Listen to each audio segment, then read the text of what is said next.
It all began one ordinary afternoon when Natsukawa, the class gal with a reputation for her easygoing charm, was casually chatting with a friend while lounging in a seat that didn't belong to her. That seat, unfortunately for her, was usually occupied by Kageyama, the quiet guy known for his lunch break naps. Returning from the bathroom, Kageyama paused at the door, realizing with a twinge of annoyance that his usual retreat had been taken. He thought about just avoiding the scene altogether with a stroll down the hallway, but before he could act, Natsukawa looked up and called out to him, asking if the seat was his. Her sudden acknowledgement caught him off guard. With a brief apology she got up, letting him reclaim his spot. As Kageyama settled back into his usual napping position, whispers spread across the classroom. Some students casually identified him as, "that guy who always naps during lunch." The word stung a little. Meanwhile, Natsukawa glanced over at him with a faint blush, though he didn't seem to notice. Jealous murmurs rippled through the room. The boys speculated on how someone like Kageyama could have even spoken to Natsukawa. Some admired her kindness, others couldn't help but reduce her appeal to superficialities, debating her figure in crude detail. Kageyama, overhearing it all, quietly acknowledged how her looks had become the default topic of the classroom gossip. But Natsukawa wasn't deaf to it either. She snapped at the boys, clearly disgusted by their vulgarity. They scrambled away, thoroughly embarrassed. Kageyama watched quietly, realizing that while Natsukawa might seem kind to everyone, her kindness had limits, especially when it came to creeps. Later, as her friend tried convincing her to go bowling after school, Natsukawa declined, claiming she had work. Kageyama's phone buzzed with a message. It was from her. She asked to meet at their usual karaoke spot. He looked up. She met his gaze briefly before turning to her friend with a soft excuse. The friend teased her, suspicious of how often she was working lately, but Natsukawa brushed it off. As Kageyama anticipated the meeting, he already knew what kind of situation awaited him, because whenever they were alone at karaoke, things always escalated in a very peculiar way. The moment they entered the private room, Natsukawa moved close to him, her breath shaky, her hands resting on his shoulders. Her eyes gleamed with excitement, and Kageyama could feel the tension rise. The atmosphere was intense, and she wasted no time demanding what she'd been craving since the night before. But rather than anything scandalous, Kageyama simply pulled out a USB drive and calmly inserted it into the karaoke machine. He had composed a new track for her, a high-energy intro song perfect for underground idols. As he explained the beats and arrangement, he noticed she wasn't reacting. When he looked at her, he realized she was silently crying. Before he could panic, she reached out, grabbing his hand, her eyes lit with joy. She was overwhelmed with happiness, calling him a genius. Flustered, Kageyama tried to pull his hand back, but she wouldn't let go, teasing him for putting so much thought into her song. He tried to downplay it, but inside he wondered when she started interpreting everything so dramatically. She asked if she could try dancing to the song, and as she moved across the room in her short skirt, Kageyama tried to focus, but her energetic steps and flashing thighs made it increasingly hard to look away. The private nature of the moment, the fact that only he could watch her like this, added a whole new layer of awkward intensity. When she finished, she turned around with a blush, asking how she did. Kageyama avoided her gaze and gave a vague response, knowing that praising her would only encourage more teasing. She pouted and ordered more drinks, saying the dancing had made her sweat. They fell into a playful rhythm. Natsukawa exaggerated her praise, calling him a musical genius. When she mixed up Van Gogh and Mozart, Kageyama corrected her, amused but trying not to show it. Then her tone shifted. She spoke more seriously, explaining how she had only ever done covers and how much his support meant to her. She hugged his arm, thanking him sincerely. Kageyama froze. The softness of her body pressed against him, the sweet scent of her skin. He couldn't think straight. When he muttered something about her smell, she pulled back in alarm, worried she smelled sweaty. He blushed harder, assuring her she actually smelled nice. Embarrassed and flustered, she tried to create some distance, but in doing so she accidentally knocked over her drink, spilling it all over Kageyama's pants. Panicking, she dropped to her knees to clean it up. Kageyama, utterly red in the face, begged her to stop. He knew if she touched the wrong spot, things would escalate fast. Just then, the waitress walked in to deliver drinks, and caught a view of Natsukawa on her knees in front of him. Her wide-eyed blush said everything. Kageyama tried desperately to explain it was a misunderstanding, but the waitress quietly backed out, utterly mortified. As the door closed, Kageyama leaned back and sighed, realizing his new role as Natsukawa's personal composer was going to be anything but simple. A few days had passed since the usual school routine when Natsu, full of her usual energy, invited Kage to her house. The song they had worked on was finally complete, and now she wanted him to see the finished costume. Though Kage clearly wasn't interested, Natsu never really waited for permission. She simply told him she'd send the address later and went on her way. And so, the next scene finds Kage standing in front of her house, hesitant but already too deep to turn back. When the door opened, Natsu welcomed him in with a smile and mentioned, casually as if it was no big deal, that her mom was excited to meet him too. That bit caught Kage off guard. The idea of meeting Natsu's mom immediately sparked a mental image. Would she be a gal too? Just like her daughter? The answer came moments later. They stepped inside and sure enough her mother made her entrance, dressed in nothing but a bra and shorts, greeting him as if she'd just returned from the beach. It was exactly what Kage had feared. Her presence screamed confidence and her outfit screamed, not very traditional. He introduced himself, trying to keep things polite, but her mom had other plans. She poked his face playfully and jumped right into conversation like they were already family. Then she grabbed his hand and fired off a barrage of questions, one after another. It was overwhelming even by Natsu's standards. Thankfully, Natsu stepped in before things got too chaotic, pulling her mom back just enough for Kage to breathe again. Strangely enough, she was the calmer one here, for once. Her mom apologized, explaining that this was the first time Natsu had brought a male friend home.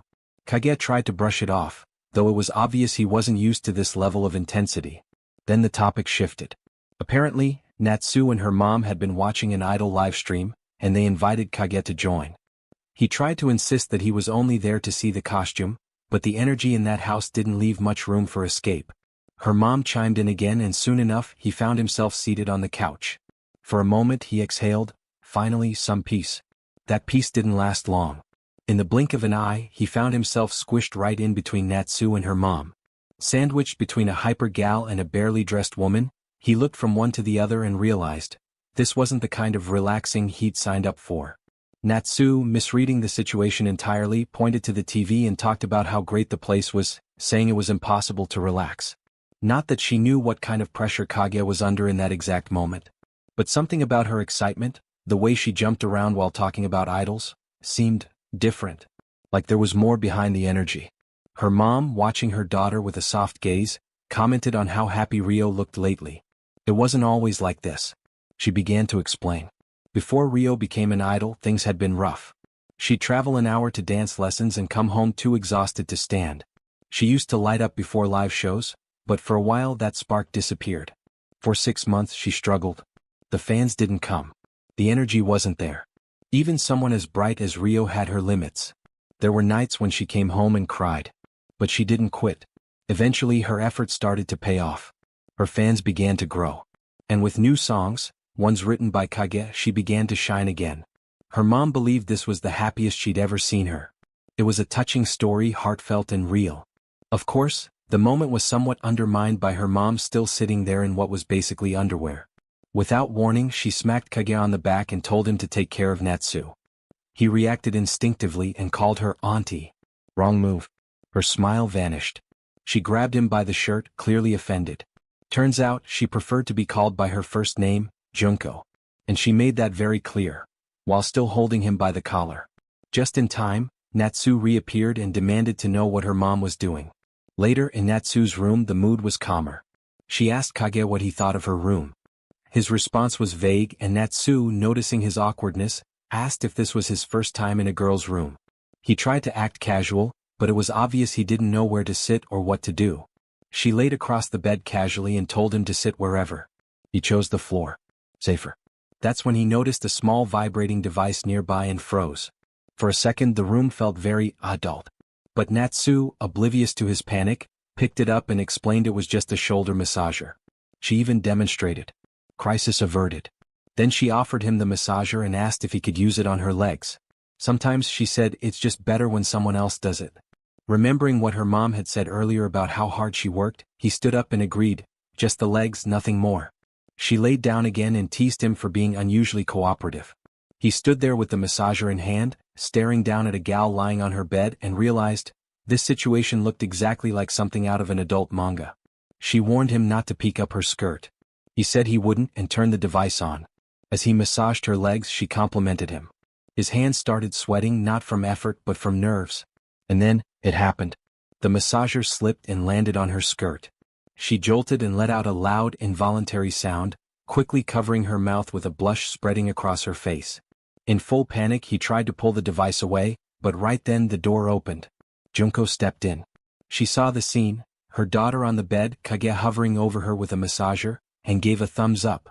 Her expression was full of praise, as if to say, "Nice job, kid." Kage tried to explain. She didn't listen. And from that day on, through a series of misunderstandings, awkward accidents, and emotionally charged idol conversations, Kage officially became Natsu's personal composer. Though originally this was just supposed to be about a costume. At school, with the sun already warming the windows and everyone buzzing about their plans, Natsu leaned over to Kage and casually asked if he was planning to go to the Golden Week festival. His response was flat. He hadn't really thought about it. Naturally, that wasn't enough of an answer for Natsu, who asked why. Kage muttered something about not being able to do wotajai, the coordinated cheering and dance moves hardcore idol fans pulled off like synchronized swimmers. Natsu brushed his concern aside. It was a live house event, not an underground idol battleground. Before he could protest, she handed him a ticket like it was an invitation to a casual picnic, told him she'd be waiting at the venue, and dashed off. Her final words echoed behind her. He wouldn't stand out even if he stood there like a Jizo. That word stuck with him. Jizo? Later, curiosity got the best of him. A quick search on Google told him Jizo was a stone statue of a Buddhist guardian, known for standing still and looking serene. The comparison stung a little. The day arrived. Kage found himself standing outside the live house, clutching the ticket. The place was absolutely packed. He nearly choked when he heard the entrance fee was just 500 yen. That was way too little for the energy radiating from inside.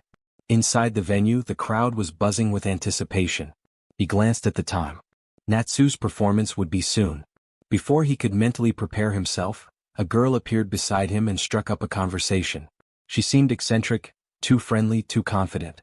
Definitely the talks to strangers in crowded places type. She asked if it was his first time. He admitted it was. She grinned and started sharing unsolicited wisdom, telling him not to overthink and to just feel everything with his soul. The advice felt more like something from a cult initiation than a concert. Kage labeled her as weird and tried to avoid eye contact. Still, she pried, asking which idol he was there for. When he said Natsukawa, her eyes lit up with curiosity. The follow-up questions started pouring in, but Kage had no interest in turning this into a personal interview. He shut down the conversation quickly. Soon after, the first group took the stage, and the audience exploded. Chants, cheers, perfectly timed moves. The whole room seemed to move as one. So this was what Natsu meant when she talked about unity. The same eccentric girl beside him gave him an impromptu explanation. The music, the idols, the fans, the calls. Everything synchronized to create a groove that filled the entire venue like a living wave. It was more than a performance. It was a collective experience. Kage observed it all quietly. Everyone looked like they were genuinely having fun.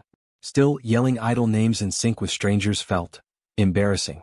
Then Natsu stepped onto the stage.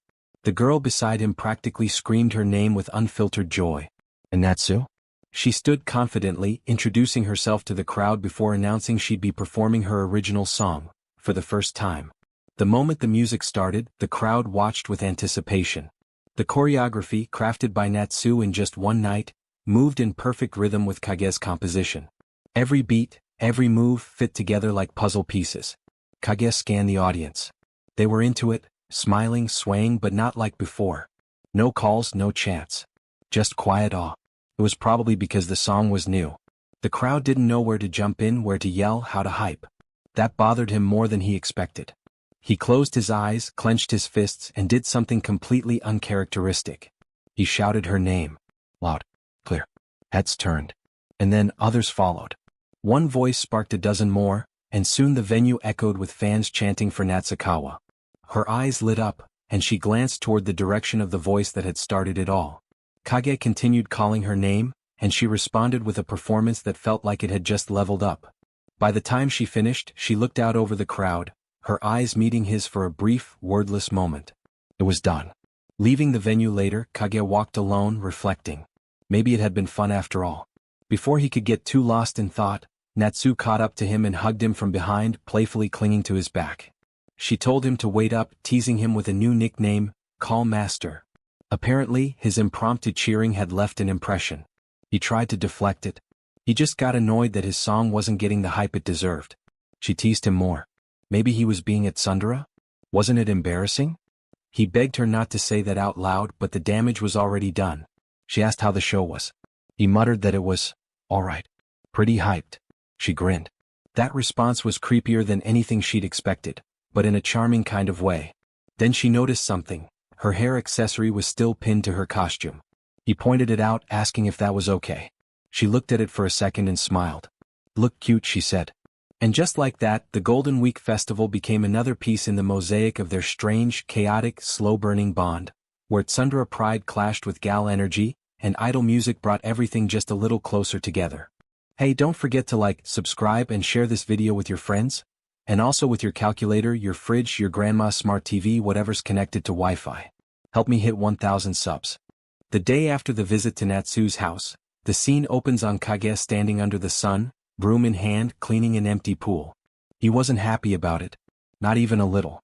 Grumbling to himself, he wondered why he was stuck doing this alone. 3 hours earlier it all made sense. Back in class, during a particularly boring lecture, Kage had dozed off.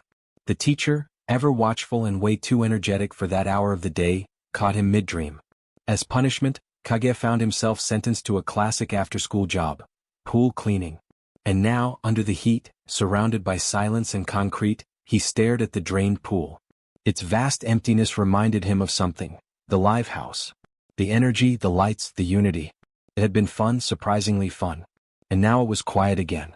He figured he wouldn't see Natsu until the next live performance, whenever that might be. Gripping the broom, he muttered to himself with a tired scowl. What was he even doing here?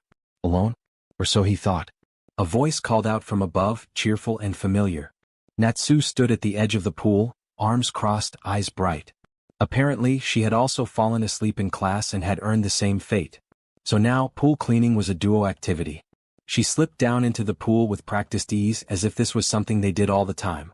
Seeing her eager to clean, Kage noticed something different about her. She looked more reliable. Maybe it was the afterglow of the live show. Maybe she was just evolving. But 1 hour later, all that reliability was shouting in frustration. The pool still looked untouched and Natsu had hit her limit. She groaned, dramatically dragging her feet, asking what they should do next. That's when her eyes landed on a nearby water pipe, and the mischief practically sparked in her smile. Without hesitation she grabbed the hose. Kage didn't even need to hear the words. He knew exactly where this was going. And he was right. In seconds, a blast of water soaked him from head to toe. Battle mode activated. With a straight face, he picked up the nearest bucket of water and launched it back at her, full force. Natsu was drenched. Not one to back down, she retaliated immediately. Water splashed everywhere, bouncing off concrete, hair, uniforms. Within seconds, the punishment had turned into an all-out water war. And then, of course, came the witness. Nanako happened to pass by the pool just in time to see her two friends in the middle of what looked like chaos. What uniforms, laughing, slipping, it was hard to tell if this was cleaning or some strange club activity. Natsu, catching her breath, turned to Kage and suggested they might need to head home before things got worse. He took a step forward, and his foot found a slippery patch. In the next moment, gravity took over, and Natsu landed directly on top of him. There was a pause. Awkward. Close. Eyes wide. Natsu scrambled up and asked if he was okay, teasing him about being unexpectedly bold. Then, without much shame at all, she flapped the edge of her skirt, announcing that she was soaked all the way to her underwear. Kage froze. His brain stalled. She repeated it, louder, as if clarity was key. Yes, even her underwear. He responded flatly that, yes, he could hear her just fine, thank you very much. Nanako, still observing from a distance with all the energy of a tired older sister, finally stepped in. She asked what exactly they were doing down there. Natsu casually explained they were cleaning. Nanako, unimpressed, pointed out that the entire back half of the pool hadn't even been touched. Then calmly she added that Natsu's clothes were practically see-through and she should hurry up and change or she'd catch a cold. Natsu huffed and told Nanako she sounded like a mom. Meanwhile, Kage decided that maybe it was time to go home too. Later, after Natsu had changed and they exchanged their goodbyes, the pool was quiet again. Kage returned to the classroom to change as well, peeling off his wet uniform. That's when he noticed. His underwear was soaked too. He paused. Blinked. Wait. If his underwear was soaked back then? His eyes widened as realization struck like lightning. Did that mean Natsu was also going commando? If you enjoyed diving into this manga with me, don't forget to smash that like button. It helps more than you know. The scene opens with Kage sitting on the sand, staring out at the shimmering sea. His expression is a mix of confusion and disbelief. Why is he even here? Before he can figure it out, a familiar voice calls his name. Natsu's enthusiastic call brings him back to reality. She's there, with Nanako, both emerging from the changing rooms in their bikinis. Kage finds his gaze darting away in a rush, wondering where he's supposed to look. Natsu tilts her head, noticing his nervousness, and boldly strikes a few poses. She teases him, stating that there's nothing to be ashamed of, everyone's wearing swimsuits today. Kage meanwhile stammers that's not really the point. Nanako crosses her arms, eyebrows furrowing, and asks Natsu why Kage is even there with them. Natsu casually explains that she invited him as a sort of bodyguard, someone to fend off unwanted attention. Nanako lets out a dramatic sigh, noting there are plenty of more decent people for that. Kage glances at both their figures and quietly thinks to himself, setting aside Natsu, there's really nobody who'd be bold enough to approach Nanako. His expression almost slips, and Nanako, sensitive to danger, asks if he said something. Her fist tightens. Natsu quickly eases the tension, much to Kage's relief as he quietly considers whether he should just go home. Nanako starts ordering him to carry the basket and set up their spot. Kage dutifully obeys. Once the small tent is up, it's barely big enough for a single person, and Natsu boldly climbs in, asking Kage to apply sunscreen. His cheeks grow red as he stutters, "Me?" But in the end, a pair of hands, Nanako's, emerge to do the rubbing instead. Kage lets out a silent sigh of relief. He finds a small air float and quietly ponders whether it's okay for him to be there, just a few feet away. Natsu and Nanako grab their own float rings and rush toward the water. Kage decides he'll remain safely in the shade, until Natsu suddenly grabs his hand, tugging him toward the waves. In the water, Kage finds himself trailing a few paces behind. Nanako glances back and says, "Don't stare at me." Kage reluctantly insists he's not. After a moment of fun, Natsu feels thirsty, and the two make their way back toward the shore while Nanako heads to the restroom. Walking side by side with Natsu, Kage starts to notice the glances from nearby guys, the way their eyes linger on Natsu, and it stirs up something he hadn't quite expected. They're probably thinking I'm not good enough for her? He quietly reflects. He then realizes two guys are staring, trying to identify Natsu, wondering if she's someone famous. Kage signals this to Natsu and their panic sets in. Without thinking, he grabs her hand, and together they dart away to avoid further commotion. The two barely make it back to their small refuge, the little tent, where Kage finds himself flat on his back with Natsu sprawled on top of him. His pulse races. What kind of situation is this? Natsu, blushing, worries aloud about what to do if those guys know their identities. Kage finds their worries completely misplaced. There are much more confusing problems at hand. His grip inadvertently falls on her, his hand resting against her side, while Natsu's is pressed against his stomach. Between the softness, the warmth, and the flow tie wedged against him, he finds he can't move. He asks Natsu to check if the guys are still nearby, thinking it might ease their worries, or his own. But instead, when he opens his eyes, he finds Natsu turning to look outside, putting her rear directly in his view. Natsu announces quietly with a nervous blush that the guys are still there. Kage reluctantly realizes the previous, less hectic position might have been much better, especially as he feels his own body reacting in a way he can't control. At that moment, Nanako suddenly opens the tent's flap, eyebrows furrowing, wondering what exactly they're up to. Kage, with nervous drops of sweat, stammers an explanation, but Nanako cuts him off, stating boldly that she already dealt with those guys. Kage finds himself thinking, then what was the point of him even being there? As the two emerge from the tent, Nanako asks where her drink is. Natsu quietly admits that there hadn't been time to get it, much to Nanako's disbelief, and then Nanako crosses her arms and asks just what they were actually up to in there. The sunset glows warmly through the glass of the karaoke room, casting a rich orange aura over the two. Natsu tilts her head, closing her eyes as Kage's song plays, pure happiness blooming in her expression. Natsu lets a delighted sigh escape, thinking to herself that she hadn't noticed he could make something this cute. Across from her, Kage puffs up just a bit, trying to mask his nervousness with confidence. After all, he does have many talents. Natsu tilts forward, eyebrows arching mischievously, wondering about the lyrics she wrote this time. Kage reluctantly glances down at the sheet. His expression drops, pure disbelief. They kind of feel elementary school-like. Natsu's cheeks rush up in color, a dramatic blend of embarrassment and indignation. So cruel. He scratches his head, wrestling with the eternal problem. This time they decided to make it cute, but what can be done? Natsu crosses her arms in deep thought. Then suddenly her face glows. She's got a really good plan, just leave it to her. Sometime later, the two find themselves in front of a frilly cafe. Kage tilts his head reluctantly. Here. Natsu boldly nods. If cuteness is what they're after, this is the place. The moment they step in, a chorus rings through the cafe, "Welcome, master." And there stands a familiar face, the weird girl from their live show event, now wearing a frilly maid outfit. Kage stiffens, he remembers. Natsu casually waves, the weird girl's eyes glimmering in recognition. Oh, the guy who loves girls, Kage internally screams. Wait, that's a terrible way to describe me. The weird girl tilts her head. Are they a couple? She drops her voice to a dramatic whisper. Don't worry, her lips are tighter than a plush toy. Wait, which lips is she talking about? Kage lets out a nervous laugh, a huge misunderstanding, while Natsu pouts, eyebrows furrowing in disbelief. The two seem really close. Is Kage a regular here? The weird maid crosses her arms smugly, declaring that they're otaku buddies. Kage drops his face into his hands. Please, spare him from further embarrassment. He finds a seat, reluctantly, while Natsu slips away to the changing room. Shortly after, Natsu emerges in a frilly maid outfit, pure cuteness personified, tilting her head cutely. Kage asks quietly why a maid's uniform, to which Natsu just drops a mischievous hint. The two decided to serve him a full-course meal as maids, to aid in Natsu's quest for cuteness in her song's lyrics. The weird girl starts crying tears of happiness. It's a dream come true serving her idol. Natsu gracefully prepares a plate with a fluffy omelette.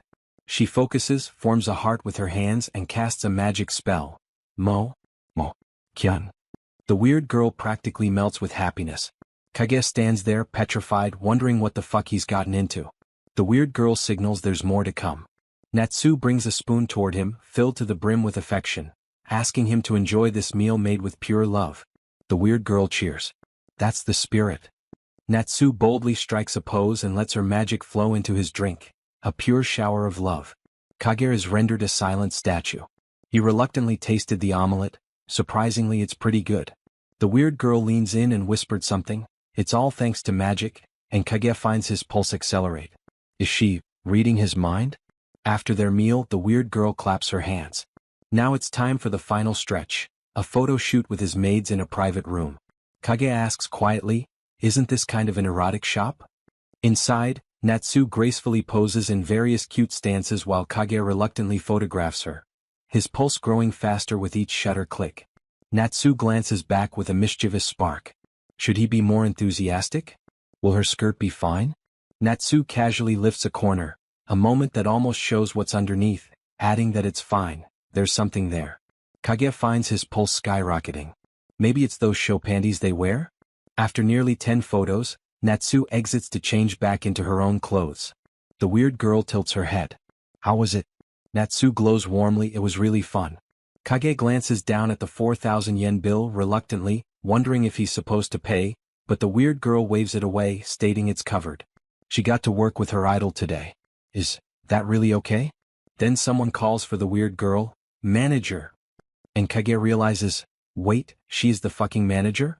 The two say their goodbyes and walk side by side down the bustling city streets.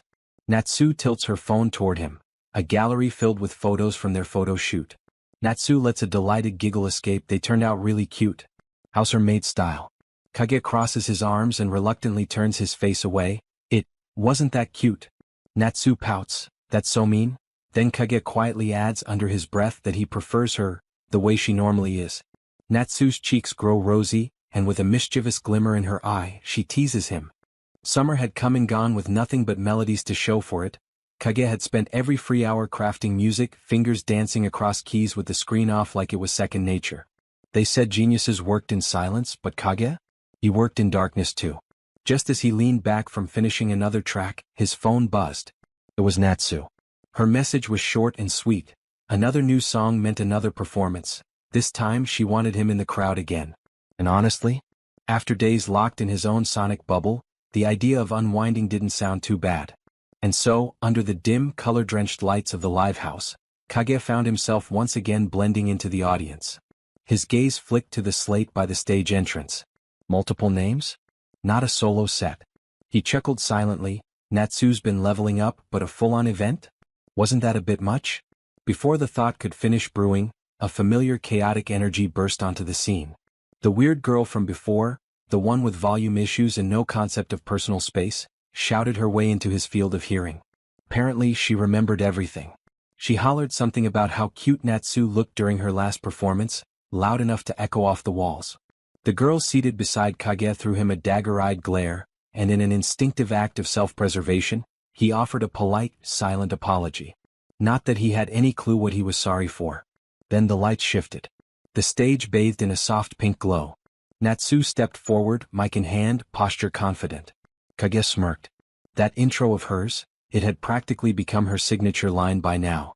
Like a catchphrase in a sitcom, and the audience? They ate it up every time. She began to sing and the room changed. The weird girl nudged Kage, asking if he wasn't joining the call and response this time. Was he trying to act like a secret boyfriend in the shadows? He almost choked. Boyfriend? That was not the idea, right? The beat dropped. The crowd lit up. Natsu struck a pose mid-performance and the place roared. Even the girl beside Kage, moments ago an ice queen, looked absolutely dazzled. Pride bubbled in Kage's chest. This was the reaction she deserved. And his music had helped get her there. Once the set ended, backstage in the private room, Natsu was already glowing with excitement. Talk swirled about how well the crowd received the new song, about the energy, the calls, the dancing, until a knock interrupted them. The door opened. And in walked her. That same girl from earlier, dagger eyes, aisle seat. But now more composed. Her name? Momoka. And Natsu? She knew her. Another singer, apparently. Without missing a beat, Momoka asked the kind of question that instantly made rooms go quiet. Is he your boyfriend? Natsu handled it coolly, composer not boyfriend. Still, a call whisked her away and suddenly the air thickened. Just Kage and Momoka. Alone. Silence. Kage awkwardly stepped back about to leave, until Momoka grabbed his hand. Wait, what? She asked if he really composed that song. He nodded. Then came her next request. Write one for her too. She even offered to pay. He casually mentioned he'd made Natsu's song for free. Her eyes widened like she just witnessed a war crime. Phenomenal music? For free? Was he insane? And just when Kage thought it couldn't get weirder, she asked if he had a crush on that busty girl. Kage's brain flatlined. Busty? That was her take? Momoka muttered something under her breath, something about the song being wasted on a girl whose only charm was her chest. Then, in one swift motion, grabbed his hand and placed it on her own boob. The room froze. Kage's soul briefly left his body. Blushing, Momoka asked again, voice softer now, would he make a song for her too? Kage's thoughts spiraled into chaos. What in all that is sacred? Momoka, meanwhile, smugly assumed that men always gave in after the sacred grail of boob contact. Kage gently but firmly removed his hand. He said he couldn't help her, not when they barely knew each other. That stunned her. He said no. Even after that? Could it be, men weren't just about breasts? That they wanted something deeper? She was almost having an existential crisis when she made her next move. With zero hesitation and full commitment to madness, she began removing her clothes. Then came her declaration. Getting to know each other was the problem. They could fix that. Right. No. Red-faced and wide-eyed, Kage stood frozen in the private room of the live house, staring at the absolute chaos that was Momoka, in nothing but her bra and panties. What kind of cursed event flag had he just triggered? His thoughts raced in slow motion. What is this perverted woman even doing? If Natsu ever walked in, it wouldn't just be misunderstandings, his chastity would be toast. At this rate, he wouldn't even survive to write another melody. Emergency escape initiated. Kage turned and ran. Not gracefully. Not heroically. Just raw, panicked retreat. Behind him, Momoka called out, still blushing, muttering that if he ran away like this, it would just make her look like the pervert. Then she sighed, seduction, officially a failed mission. By the time Kage stumbled back into the crowd, he blended into the noise like he'd never left. The weird girl, loud as ever, spotted him instantly. Where had he been? Kage coolly deflected with the classic dodge. Bathroom break. The lights dimmed again and the final performance began. Kage's eyes drifted to the stage and there she was. Momoka. Dressed in glitter, confidence, and absolutely no shame, belting out the opening verse like she owned the place. The crowd? They were eating it up, chanting her name like it was a sacred mantra. Kage stared awestruck. So she was the finale act. And honestly, the excitement was even thicker than during Natsu's set. There was something commanding about her presence. Her voice, her movement, that polished pop star charisma. If you didn't count the whole stripping fiasco, she was kind of incredible. Later, sprawled out on his floor, Kage tried to wrap his brain around everything. Why do I keep getting involved with weird women? But before he could return to the comfort of composition, his doorbell rang. Delivery? He opened it regrettably. Momoka. Cheerful. Uninvited. Possibly dangerous. With perfect confidence she chirped, I came. The door immediately closed again. Kage's voice filtered through the wood, I'm good thanks. Momoka wedged herself in the doorframe like a crowbar with heels. Why are you closing the door? Because you're being scary, Kage deadpanned. And seriously, how did she find his place? Apparently she had this convenient little thing for tracking lost items. It was meant to sound casual, but it landed like a GPS-enabled threat. Normally you're supposed to be the one who's lost, Kage muttered. Too late. She was already inside, shoes off, taking in his studio bedroom hybrid like it was an exhibit. This really feels like a boy's room, she said, poking around, tapping his speakers and peeking at his setups. Kage watched, wary. Okay, she's in my room now. But please don't strip again. Then her eyes lit up. A vintage No Girls CD from the Platinum era. She snatched it up with reverence. Kage blinked. She was a No Girl fan too? Just like that, the vibe shifted. From seductive chaos to musical kinship. Maybe she wasn't that bad after all. As their shared love for retro idol groups warmed the air, Kage finally asked the question that mattered. Why do you want my music? She sat on his bed, the light catching her in a surprisingly honest stillness. Then came her answer. I fell in love at first sight. Kage's cheeks lit up like stage lights. With me? Momoka nearly choked. No way in hell. Like I'd fall for you. Then, playing with her hair, red-faced, she amended, I fell in love with your music, okay? She said his song had drawn her in, like a cleansing wind. Like something that could let her shine her brightest. She needed it. Kage closed his eyes. That was a lot. But kind of flattering. Then she stood, walked closer and gently took his hand.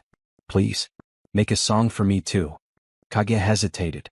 He had more than enough songs in the vault. But what would Natsu think? Would she feel betrayed? Still, Momoka's next word struck something in him. His music shouldn't stay in the shadows. And she had the potential. He'd seen it on stage. Fine. One song. She practically exploded with joy, asking what changed his mind. He answered honestly, your performance. The song you had didn't quite fit. If it were me, I'd write something different. She froze. Then blushed. You watched that closely?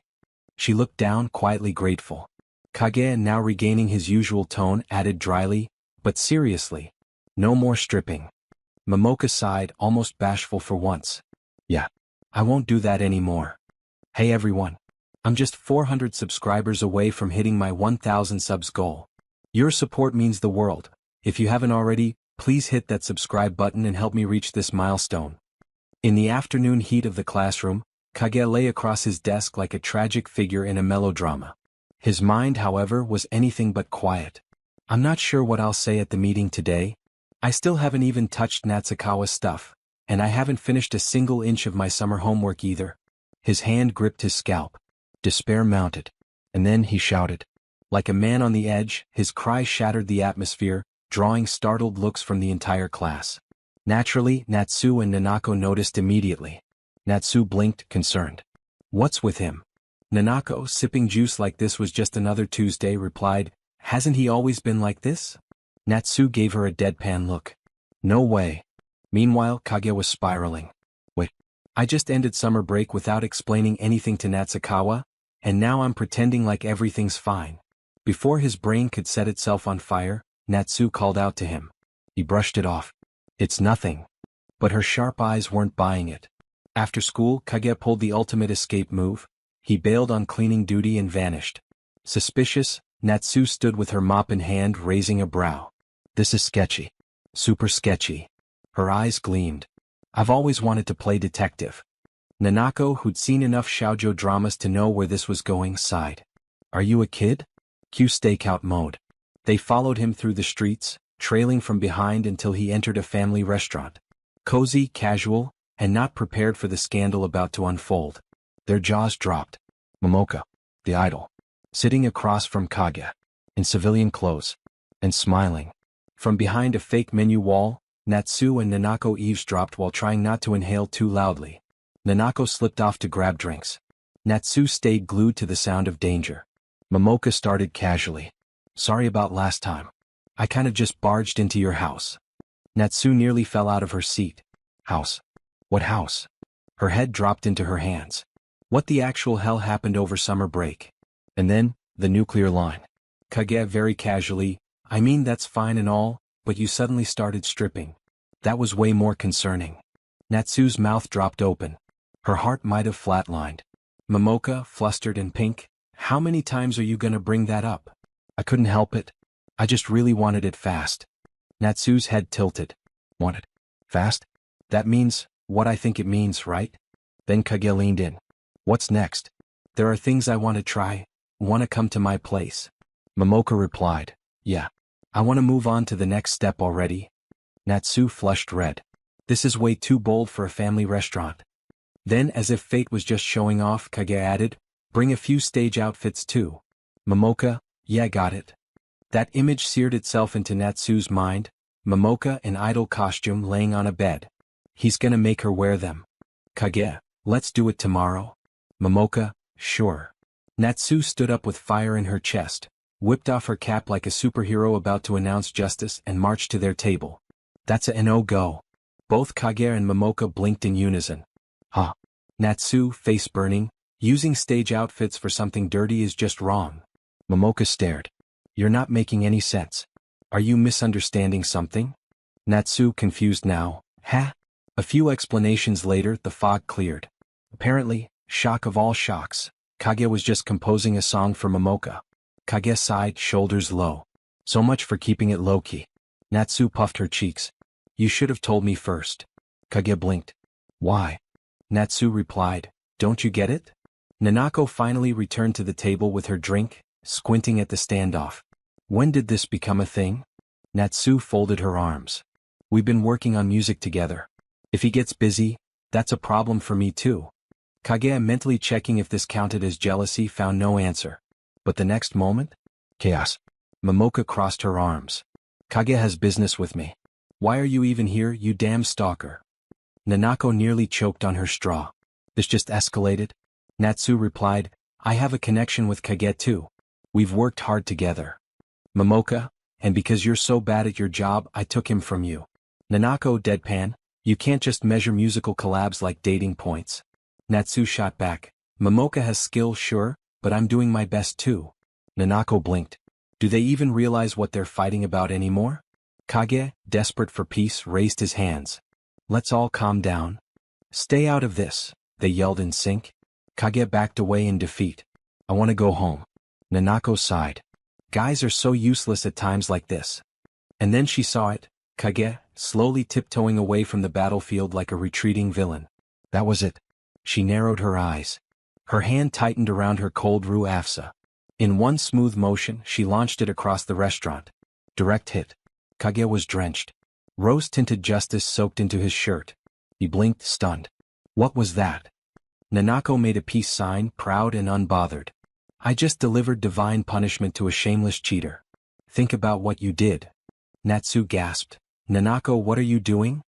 Later, at a calmer hour, Natsu explained the whole situation to Nanako, properly this time. Nanako scratched her head. Yeah, there's no way someone like Kage could pull two timing. Then she turned to the soaked, silently suffering composer. My bad. Kage, still dripping, sighed. Summer was over. But the real drama? It was just getting started.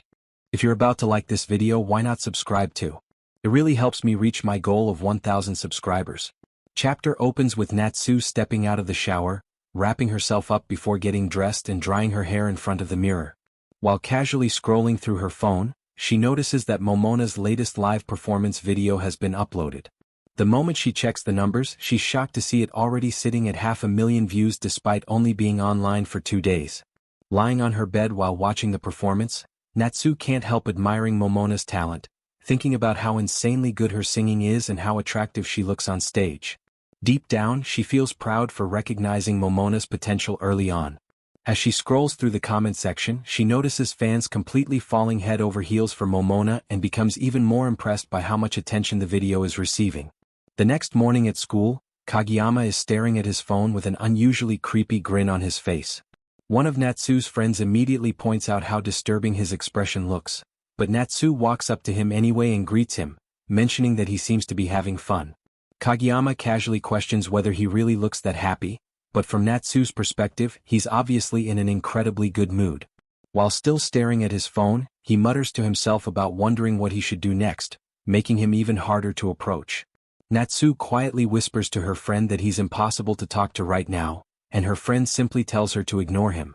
During lunch break, the three of them end up eating together on the rooftop, although Natsu's friend is clearly irritated about having to sit there with Kageyama.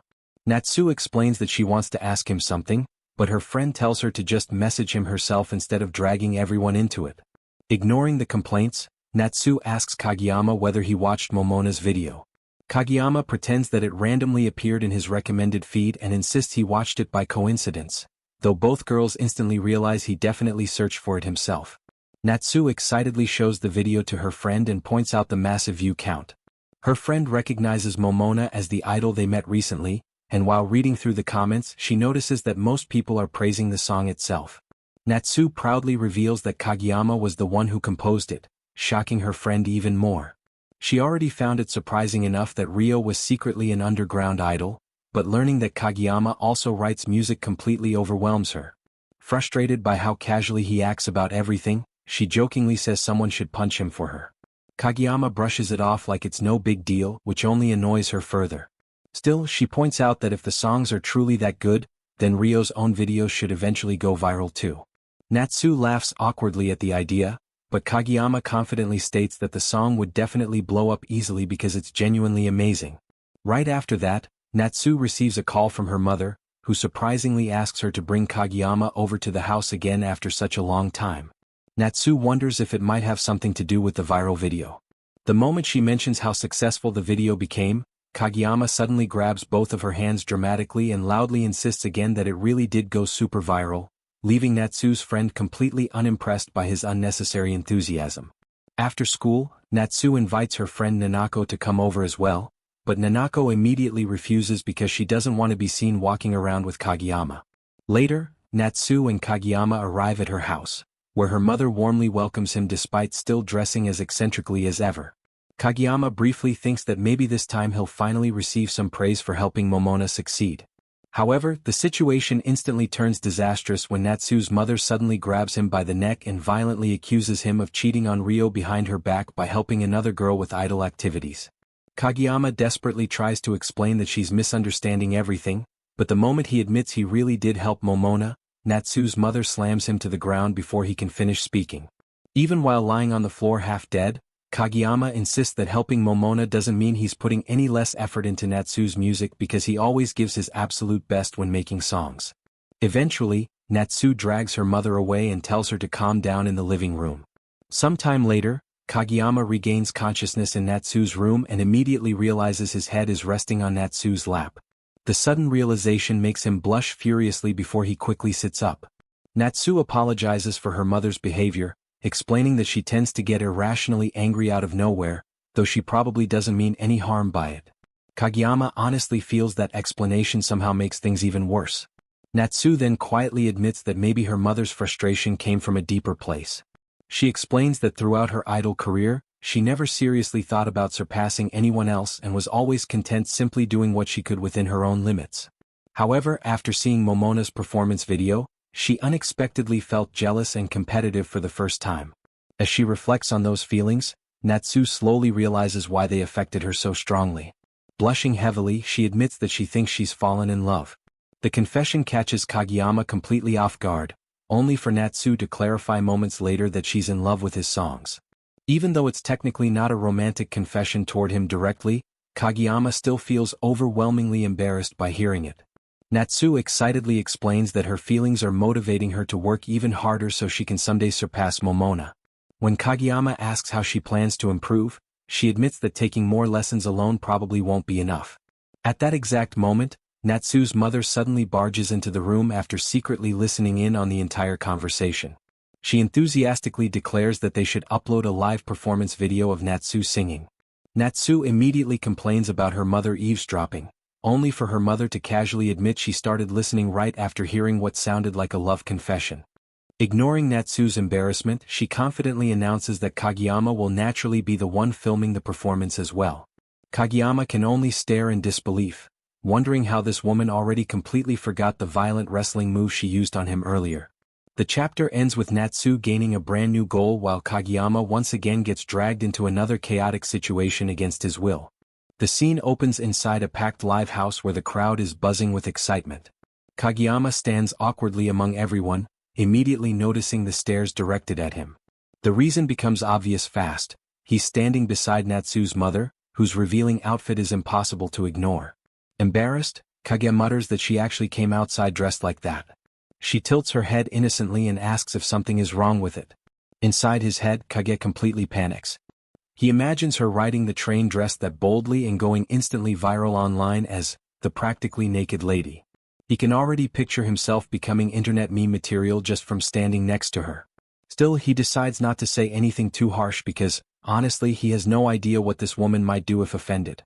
Then another girl notices him and happily calls out, "Kageyama-san." But the second she spots Natsu's mother, she blurts out, "And who might this incredibly lewdly dressed lady be?" Kage nearly dies from second-hand embarrassment, thinking that's an unbelievably rude way to greet someone. Meanwhile, Natsu's mother blushes proudly and interprets it completely differently, saying, "Geez, you mean what a beautiful woman." Kage internally screams because that is definitely not what she meant. Trying to fix the situation, Kage awkwardly introduces her, but before he can finish, the girl shouts in disbelief, "Huh? She's Ryo-chan's mother?" She stares at her in shock, convinced she looks way too young to possibly be a parent. Natsu's mother laughs smugly, saying she hears that all the time. The girl then glances at her figure and instantly realizes where Natsu inherited her incredible looks from. Kage watches in disbelief as the conversation somehow becomes even weirder. The girl suddenly bows deeply, thanking Natsu for always helping her, and Kage immediately thinks the dirty live house floor is definitely not the place for formal bowing. But somehow Natsu's mother joins in too, bowing just as deeply while insisting that Ryo is the one indebted to her. Kage watches both of them repeatedly bowing to each other in the middle of a crowded concert venue and wonders how things became so chaotic so quickly. Then the girl teases Kage mercilessly, saying he's already gotten close with Natsu's mom and that he moves fast. Kage can only sigh internally, realizing this idiot still completely misunderstands their relationship. Soon, the lights focus on the stage as Natsu begins performing. The crowd erupts with cheers while Kage records the performance on his phone. Beside him, Natsu's mother enthusiastically cheers louder than anyone else. Kage quietly wonders why she even came along if she wasn't just going to film it herself. But she smiles warmly and says it's fine because Kageyama-kun is the one filming. That line catches him off guard so much he wonders if she somehow read his mind. When he asks if it really matters who records the video, he internally grumbles that he somehow ended up babysitting a giant pain in the neck. But the fangirl beside him happily misunderstands again, saying she's touched that Kage is so obsessed with Natsu that he wants to watch her performances over and over. Kage wonders what kind of person everyone thinks he is. Then Natsu's mother notices he's filming horizontally and asks why he isn't recording vertically instead. Kage explains that filming the whole stage captures the true live atmosphere better. The fangirl immediately calls him an amateur, insisting that close-up shots of Natsu's body are obviously the better choice. Kage stares at her in disbelief, wondering if she's secretly possessed by some ancient pervert spirit. Still, as he keeps filming, he has to admit the close-up shots actually do make Natsu stand out more. After the performance, fans line up for pictures and autographs. While Kage lazily avoids joining the line because he thinks taking pictures sounds like too much effort, he suddenly notices Natsu's mother has disappeared. Looking around, he spots her managing the entire fan line with a massive camera in hand like she's official event staff. She energetically calls fans forward, tells them to move along quickly after photos, and somehow completely takes over the operation. Even random male fans start considering lining up again, though mostly because they noticed Natsu's unbelievably attractive mother. Kage can only stare, thinking she stands out way too much no matter where she goes. Meanwhile, Natsu casually chats with her fans, complimenting matching nail designs and happily taking pictures with everyone. Watching her interact so naturally, Kage realizes this is the first time he's ever really seen how she treats her fans. Despite being an idol, she behaves exactly the same as always, friendly, cheerful, and genuine. Then the fangirl asks Kage if he's jealous. Later that night, Kage returns home and begins editing the concert footage. He grumbles that he was never supposed to handle editing too, but eventually gives up and decides to upload the raw footage anyway. The next morning at school, Kage checks his phone while walking to class and nearly loses his mind. Overnight, the video exploded in popularity. The view count climbed far higher than he expected, and he starts wondering if his filming skills were secretly amazing after all. Perfect timing, he runs into Natsu and Nanika in the hallway. Proud of himself, he tells Natsu that yesterday's video blew up online. But instead of being happy, Natsu glares at him while pouting angrily. Kage immediately senses danger. Trying to defend himself, he insists the video only went viral because his filming was too good. Nanika instantly calls him the worst, while Natsu coldly orders him to delete it. Kage protests, but Natsu grabs his shoulder and demands he delete it right now. Terrified, he immediately obeys. Still confused, Kage complains that the video was finally getting views, so why delete it? But then he starts reading the comments section. The comments are full of horrified reactions. If something like this appeared in front of me, I'd faint. Is it even okay to upload this? This is definitely getting banned. Kage assumes people are talking about some creepy ghost caught on camera and confidently says girls really do hate supernatural stuff. Completely unconcerned, he opens the video to prove it's probably just a weird shadow. But the moment the footage plays, he finally notices the real problem. The camera had accidentally captured Natsu's mother bouncing around in the background, with her chest jiggling violently the entire time. Kage instantly panics and shouts that it's not what it looks like. He simply wasn't used to filming yet. Sometime later, the fangirl finally understands why Kage came to her for help. Smirking confidently, she tells him that if he wants to learn how to properly make videos go viral, he should leave everything to her. And with that chaotic promise, the chapter comes to an end. That's it for today's recap. If you enjoyed the video, don't forget to like, subscribe, and turn on notifications so you never miss the next chapter. And make sure to use YouTube's new hype feature on this video to help push the channel even further. Your hype seriously helps more people discover these recaps. Comment your favorite moment below, and I'll see you in the next insane chapter recap.